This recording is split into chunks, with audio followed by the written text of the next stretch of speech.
So it's important to note that although law enforcement is full of pernicious, impertinent people, they are rather intrusive, really. There perhaps was one or two officers who were the voice of reason in the Santa Clara County Sheriff Department, although I wouldn't take any of their words for it personally. And I would like to remind you of this clip. Did he say anything about I need to be in the psych ward or anything like that?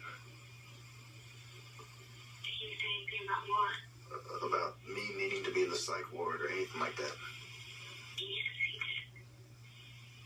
did. Well, did he try to get you to help him get me to the psych ward? Does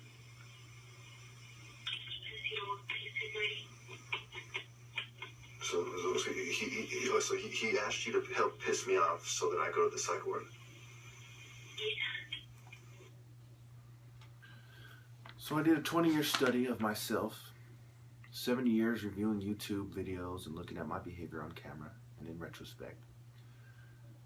A lot of introspection. 4 years before that, talking to my ex-fiancée on camera for hours and hours every day on Yahoo. Listening to what she says, observing myself on camera to make sure that I didn't look bad while I'm talking to a female whose opinion I cared greatly about. I lived with my ex before that for months, So also it's important to note that my brothers and I rarely were in the same place for very long, especially after the controversial years of my life, 13 and up. We went to different schools, different boarding schools, and even when my younger brother and I went to the same boarding school in Southern California, we didn't really have a strong line of communication. My parents and I have never had a strong line of communication. So therefore, I had to consider that for the study. The testimony of my ex of over 14 years I have on record, where she says that there's nothing wrong with me. I'm one of the most normal people she knows. The testimony, so that takes us back to about 2001. The testimony of my ex-fiancée that during the time that we're talking, that takes us back to about 2005. The testimony of females who knew me for the last year, I have that on record. The testimony of female who knows me for over 2 years, I have that on record as well. All of these are favorable testimonies. The parents, in the 34 years I've been alive, my parents are the only ones to ever call the psych ward on me. The closest thing to an exception is being pissed drunk in public, and then the cops called my parents, and then they decided to take them to the psych ward after that.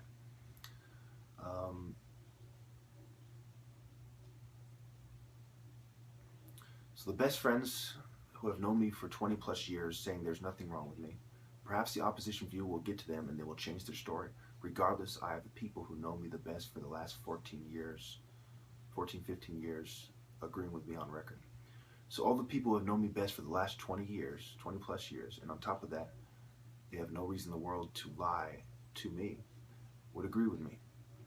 If you cannot judge what is socially normative by people who are seen as normal in society, who know me best, then what in the hell can you judge it by? So you have D, he's known me for a long time, probably going back to him, I want to say when I was 16 or something like that. He's considered normal by people who are poor, and also he has an uncanny ability to blend in with rich people and to be polite, and he's considered normal by them as well. AZ, who has a master's in business, he's considered normal, especially in suburban white America and with rich people and what have you. Okay, so considering psychiatrists' perspective and the few who have said there's nothing wrong with me, especially whom just happen to be the ones with no communication with my paranoid, one-sided, overbearing parents. Okay, so after I considered all these things, it brought me to very obvious conclusions, especially when I've coupled them with the studies I'm going to put in the description and the comments of this video.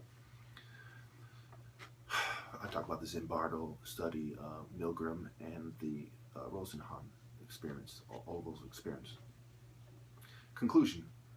Only on drugs does my behavior ever become abnormal, especially when you consider the unique circumstances of my life. Biracial person living in the middle of nowhere, 2 doctors as parents, and so on. The covert drugging, which they have all but admitted has affected my behavior for at least 4 years. And then there's psychiatric drugs and smoking marijuana before that. Drinking alcohol. I no longer, ever since May 5th, 2009, I've quit alcohol, and I've quit marijuana for about a year and a half now.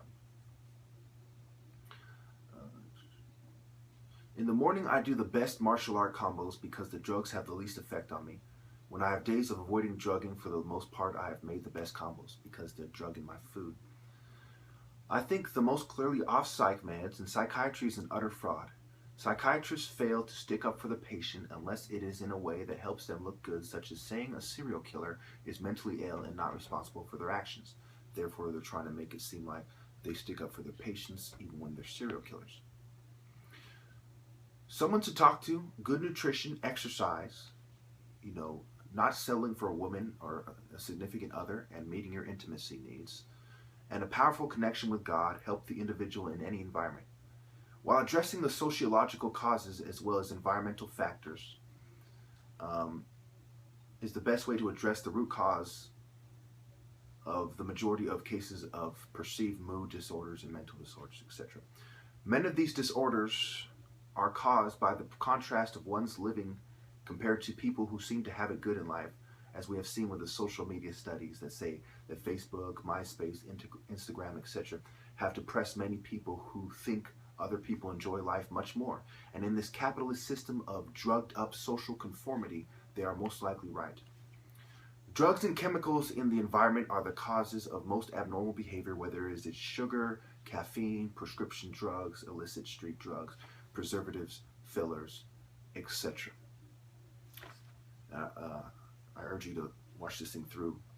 I have very good proofs coming up, including Stanford University's David Rosenhan and more. Thank you. In the past, I've shown you Dr. Thomas Szasz, who was a psychiatrist for 60 years, a retired professor or professor emeritus, honorably retired psychiatrist, who said psychiatry is a sick joke. Now I'm going to bring you to the Rosenhan study. David Rosenhan, Stanford University. I have referenced this study many times in my videos. But there's nothing like hearing it from the horse's mouth. A different kind of criticism, but one that's just as provocative, has been leveled by David Rosenhan of Stanford University. Between 1969 and 1972, a group of colleagues and I gained admission to psychiatric hospitals by faking a single symptom, which was that we said that we heard voices, and the voices said, empty, dull, thud. The moment we were admitted to the hospital, we abandoned our symptom, and we behaved the way we usually behave. The question was, would anyone detect that we were sane? The answer was, no. No one ever did. Admitted with the diagnosis in the main of paranoid schizophrenia, we were discharged with the diagnosis of paranoid schizophrenia in remission. Now, in remission doesn't mean quite the same thing as sane. The term we use to describe the experience is dehumanized. Nobody talks to you. Nobody has any contact with you. The average contact of patients with staff was about 6.5 minutes a day. Nobody comes to visit. The first time I was in a psychiatric hospital, on an admissions ward with 41 men, my wife constituted 4 of the 7 visitors on a weekend. Psychiatric hospitals are storehouses for people in society whom you really don't want, whom you really don't understand, and for whom you've lost a great deal of sympathy. Staff need constantly to be reminded, and it's very hard to remind them. They are, after all, doing their best on the front end, but they need constantly to be reminded that the people who are their charges are not merely collections of symptoms. They are people with spouses, with children, with parents, with jobs, with mortgages and bills to pay, that they are, in the fullest sense of the word, very human and very unhappy. Now, what happens when you couple that with this. Now, I've been saying these things for over 20 years, talking about the dangers of psychiatric medications and how the staff doesn't understand you, and basically what he said, you know, except for as a little, you know, as a teenager saying it in my own words. So what happens when you couple that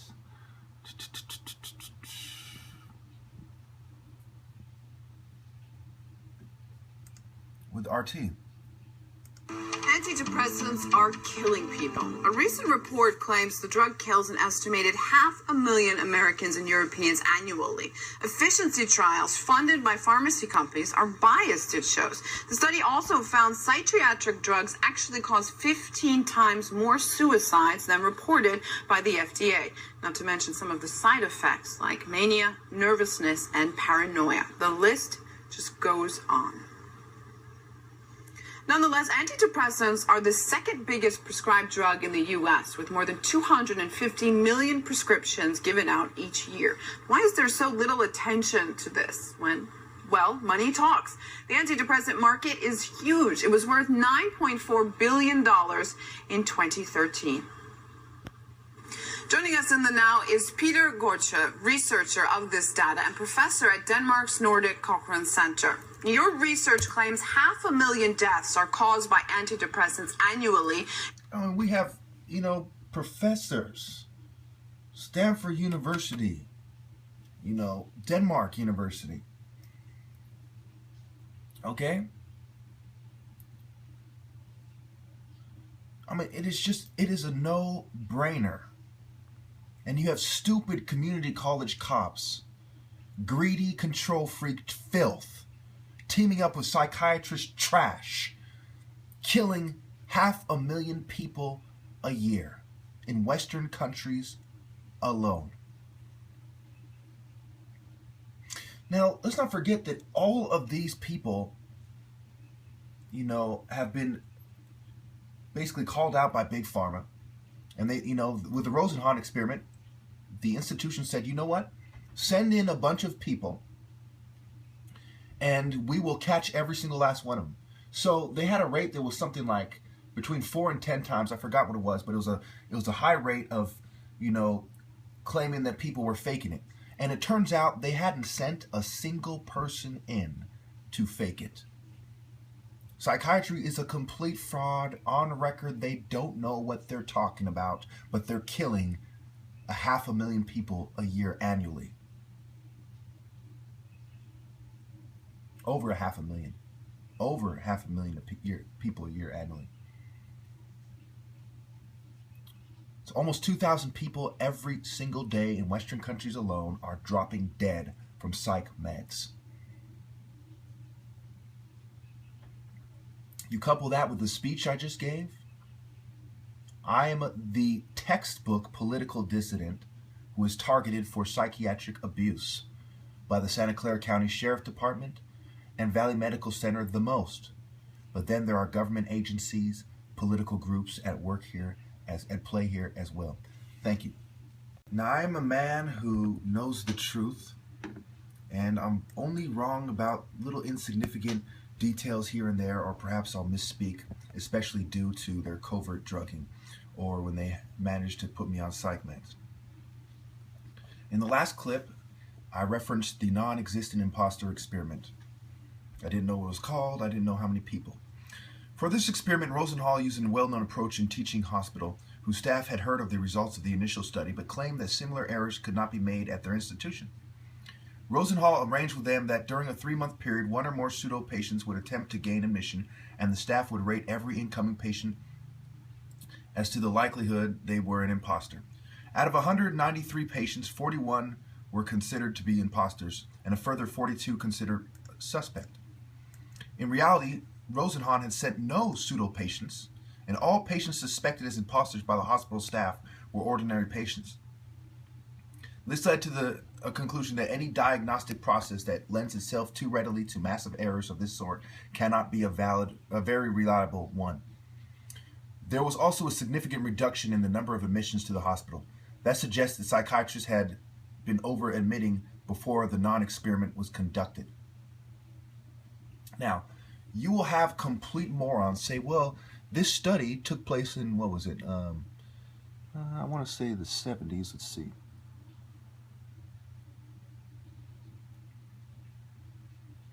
Okay, he published in the Journal of Science in 1973. Okay, now you'll say, well, this took place in the 70s. It's irrelevant now. I'm going to give you a second to take that back if you're saying that right now. Think for a second.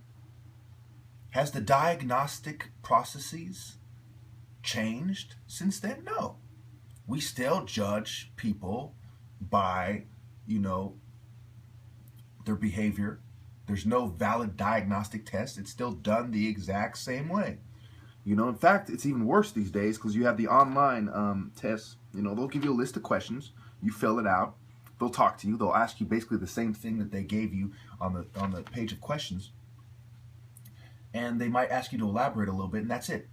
Boom, you have a diagnosis. Boom, it's done. So absolutely, this study is still extremely relevant. Extremely relevant.